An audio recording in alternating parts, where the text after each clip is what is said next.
Humanity needs to unite, and our future depends on it. What do we know about the history of human unification?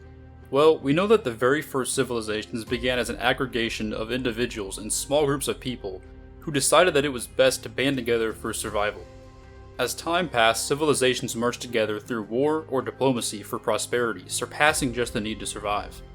Follow this process for thousands of years and you'll start to see the beginning of modern nations that we can actually point to on a map today. At every step in history, people have come together to form civilizations because the power of two or more has always been stronger than the power of one. Had humans stayed extremely divided, we would be nowhere near where we are now in terms of the progress we've made as a species. I propose that there's one last step in the story of human unification, and that's the unification of every nation into a single entity, the human civilization. Why have we become so fixated on the idea that divided nations are the endgame, and that we can't unify any farther? We all have different pasts, different cultures, different backgrounds, but at the end of the day, every one of us is a product of humankind. We have let the confines of world nations actually define our differences with each other, instead of viewing each and every one of us as one and the same people. We are all human despite all of our differences, and I think the world has truly lost sight of that. Here's what I believe to be the biggest concern with our system of divided nations. Every single nation will always only look out for their own self-interest. Not a single nation on this planet will ever prioritize humankind and our species over their own national interest, and that is a huge problem moving forward. Prioritizing national interest was absolutely valuable at a point in time, as it was vital towards the survival and prosperity of early civilizations to really look out for themselves. It certainly has served a purpose, but we are at a point now where the world is so globalized that one nation's prosperity essentially equates to another nation's prosperity, and equivalently, one nation's problems often become another nation's problems. If we are all beginning to share the same global problems and dealing with the same global issues, yet we only ever look out for ourselves, that just creates bigger problems. This misalignment of priorities all really comes down to incentives. Modern nations don't directly work towards the future of our species because there's no immediate incentive to do so. Working towards national interest, however, does provide obvious and tangible incentives. What this means is that we have a misalignment of incentives between what's best for the species and what's best for each individual nation. So how do we solve this? We solve this by putting aside our nationalism and coming together as a species. One civilization, one people with a unified goal, the betterment of our world and the betterment of mankind. Unification has benefited humanity at every step in history.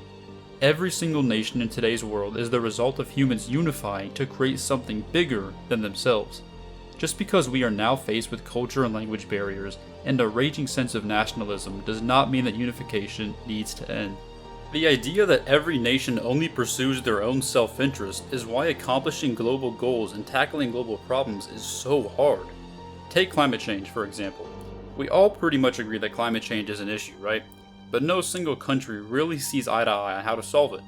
Every nation will think their approach is the correct one, and nations will ultimately point fingers as to whose fault it is, while nothing truly gets done.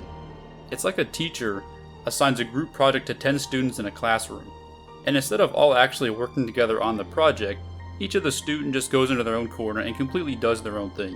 The end product is going to be a heaping pile of garbage, but yet that's exactly how our modern nations actually handle global issues. I want to step back for a moment and use an analogy here that relates to US history.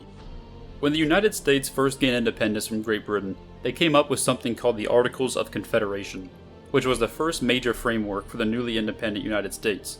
This document set up the United States as a confederation of states, where almost no significant federal power existed. Instead, it relied almost entirely on the mostly independent states to handle everything on their own. The federal government lacked the central power to tackle national issues. It was extremely inefficient, and the lack of any sort of organization made the whole thing a chaotic mess. It was so bad, in fact, that a man named Daniel Shays was able to lead an armed uprising, and the federal government was almost too weak to provide the resources to keep it under control. Eventually it was stopped, but the rebellion made people realize how weak a confederation of independent entities was compared to a unified nation. Now think about it for a second.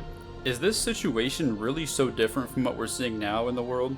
Your first thought might be, well, it's different. Sure, the scope is very different, but we're dealing with the exact same underlying problem. We are far too weak split apart to tackle any real global problems effectively. How many lives were lost to COVID because the world failed to make a definitive decision on how to handle it? What happens when something more serious than COVID hits? What happens if we're eventually faced with a global extinction event?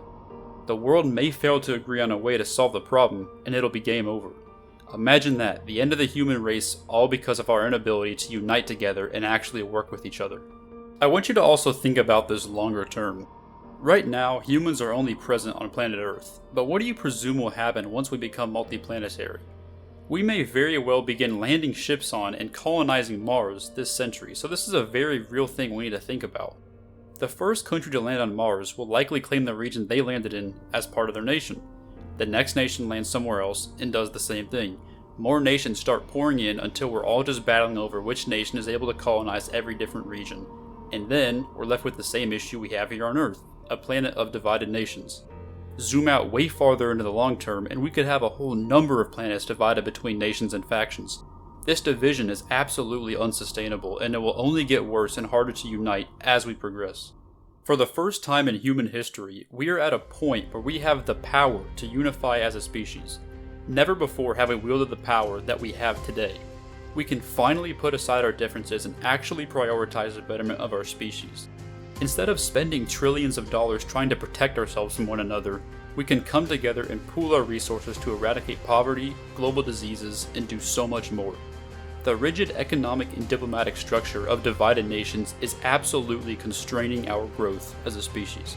If we keep telling ourselves this is just the way that it is, we are never going to see our full potential. The day the human race comes together to work towards a brighter future is the day where our potential becomes limitless.